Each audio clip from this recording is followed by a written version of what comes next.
నాయకుడికి రాలేదు. 14 సంవత్సరాలు ముఖ్యమంత్రిగా పనిచేశాను. ఇప్పుడు మళ్ళీ ముఖ్యమంత్రి అయ్యాను. 15 సంవత్సరాల పొజిషన్ పార్టీ లీడర్గా పనిచేశాను. కానీ తిరుపతిలో నా పైన దాడి జరిగింది. 24 క్లేమోర్ మైన్స్ నా మీద బ్లాస్ట్ చేశారు. ఆ రోజు కూడా నా కళ్ళలో నీళ్లు రాలేదు. మొట్టమొదటిసారిగా ఎలాంటి సంబంధం లేని నా సతీమణి పైన ఆరోపణలు చేశారు. ఆ ఒక్కరిపైన కాదు, ఈ రాష్ట్రంలో ఆడపడుతులందరిపైన, గౌరవంగా బ్రతికే ఆడబిడ్డలందరినీ అవమానం చేయడం, సోషల్ మీడియాలో పెట్టడం, క్యారెక్టర్ అసోసినేషన్ చేయడం, ఇలాంటి చాలా సంఘటనలు జరిగాయి. దానికి పరాకాష్ఠగా మరో శాసనసభ్యులు కానీ, కొంతమంది అయితే భవానీ శాసన సభలో సభ్యురాలుగా ఉండి ఎన్నో పోస్టింగ్స్ పెట్టే పరిస్థితికి వచ్చారు. అలాంటి సంఘటనలు చూసిన తర్వాత ఫస్ట్ టైం నా జీవితంలో ఆడబిడ్డల కోసరం ఇలాంటి హననాన్ని చేశారని బాధపడుతూ కంటతడి పెట్టాను. ఆ రోజే అనుకున్నా, ఇలాంటి పార్టీ ఈ రాష్ట్రానికి అరిష్టం, ఇలాంటి వ్యక్తిత్వం ఉండకూడదు. మళ్ళీ ఈ రాష్ట్రాన్ని గౌరవ సభ చేసి హోందాగా నడిపించే వరకు నేను పనిచేస్తానని చెప్పి ఒక శపథం చేశాను. ఆ శపథం ప్రకారమే ప్రజలు గెలిపించారు, వచ్చాను. ఈరోజు 2 సంవత్సరాల తర్వాత, ఆ రోజు నేను వెళ్ళింది 2021 నవంబర్ 19వ తారీఖున వెళ్ళాను. నిన్న మీ అందరి ఆశీస్సులతో, ప్రజలందరి యొక్క ఆమోదంతో ఈ సభలోకి ఎంటర్ అయ్యాం. నాకు జరిగిన అవమానం కానీ, ఆడబిడ్డలకు జరిగిన అవమానం కానీ భవిష్యత్తులో ఎవరికీ జరగకుండా కాపాడే బాధ్యత ఈ అసెంబ్లీ తీసుకోవాలని నా గౌరవాన్ని కాపాడిన ప్రజానీకానికి మరొకసారి మనస్ఫూర్తిగా ధన్యవాదాలు, అభినందనలు. నా జీవితాంతం రుణపడి ఉంటా. మళ్ళీ నాకు జన్మనంటే తెలుగువాడిగా పుట్టాలని, తెలుగు గడ్డ రుణం తీర్చుకోవాలని నా ఆకాంక్ష. తప్పకుండా ఇచ్చేస్తాను. మొన్న మీరు ఒక్కసారి చూస్తే ఎన్నికల్లో ఇక్కడుండే శాసనసభ్యులందరికీ అనుభవం ఉంటుంది. ఎక్కడో అమెరికాలో ఉండే వ్యక్తులు 5 లక్షలు 10 లక్షల రూపాయలు ఖర్చు పెట్టుకుని ఓటొచ్చి ఓటేయడం, నెల 2 నెలలు పనిచేసే పరిస్థితికి వచ్చారు. వేరే రాష్ట్రాల్లో ఉండే ప్రతి ఒక్కరూ ఇది నా బాధ్యత అనే ఉద్దేశంతో అందరూ వచ్చి ఓట్లేసే పరిస్థితికి వచ్చారు. కొన్ని సంఘటనలు చూస్తే ఆశ్చర్యం వేస్తుంది. ఈ హైదరాబాద్ నుంచి ఎన్నికల ముందు రోజున 55 ట్రైన్లు వేశారు. 55 ట్రైన్లో ఫుట్పాత్లపై నిలబడుకొని వచ్చారు. ఏసీలో ఫుల్గా, మామూలుగా ఏసీ అంటే ఒక ప్రెషర్ ఉంటుంది, ఎక్కువ మంది ఉంటే గాలి ఆడదు. అయినా కూడా లెక్క పెట్టుకోకుండా వచ్చారు. వీళ్ళందరినీ మనం పిలిస్తే రాలా, మనం ఆర్గనైజ్ చేస్తే రాలా. కానీ ప్రజలు గెలవాలి, ఈ రాష్ట్రాన్ని కాపాడుకోవాలని పిలిపించాం. ఎన్డీఏ, పవన్ కళ్యాణ్ గారు, బీజేపీ, తెలుగుదేశం ముగ్గురం కలిసి దాంతో స్పందించి పెద్ద ఎత్తున ప్రతి ఒక్కరూ మా బాధ్యతను వచ్చారు. అదే మాదిరిగా పేదవాడు భోజనం తెచ్చుకొని బస్సుల్లో వచ్చి ఓటేసి మళ్ళీ వెళ్ళారు. అంటే అంత అభిమానం చూపించారు. వాళ్ళ రుణం తీర్చుకోవాల్సిన బాధ్యత ఈ సభ పైన ఉందని చెప్పి మీ అందరికీ తెలియజేస్తున్నా.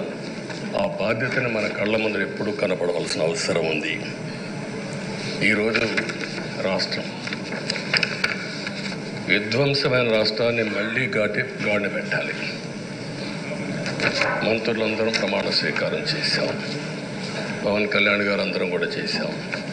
కానీ ఈరోజు ఒక్కసారి ఆలోచిస్తే ఎక్కడున్నామో తెలియని పరిస్థితి, ఎంత అప్పు ఉందో తెలియని పరిస్థితి, చాలా సమస్యలు ఉన్నాయి.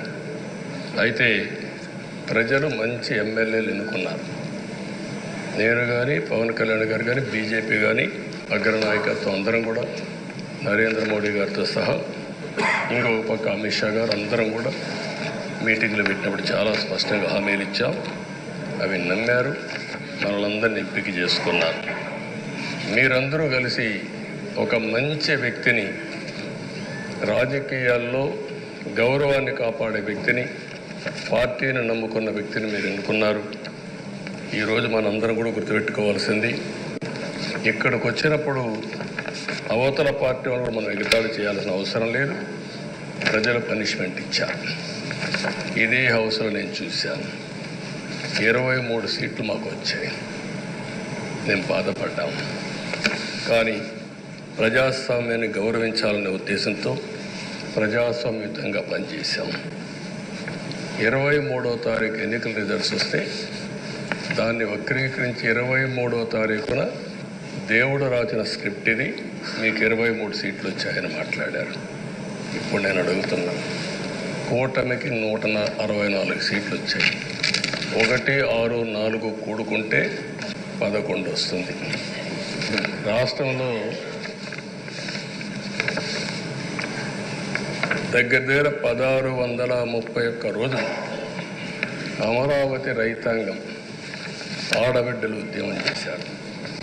ఆ 4 నెంబర్లు కలుపుకుంటే 1, 6, 3, 1 కలుపుకుంటే 11 వస్తుంది. అంటే ఇది కూడా భగవంతుడి స్క్రిప్ట్ అయినా కూడా నేను మాట్లాడడం లేదు, నేను కామెంట్ చేయడం లేదు.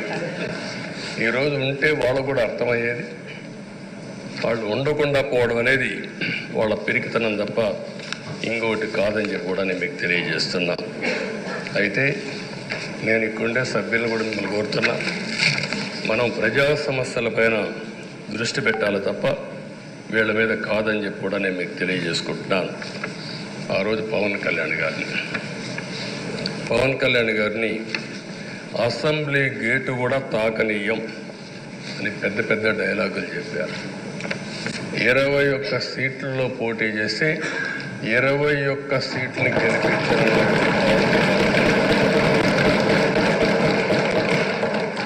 వైనాట్ 175 అని చెప్పి 11 కూడా తెచ్చుకోలేని నాయకత్వం. అంటే ఏ విధంగా మాట్లాడారు అనేదానికి ఇది ఒక ఉదాహరణ.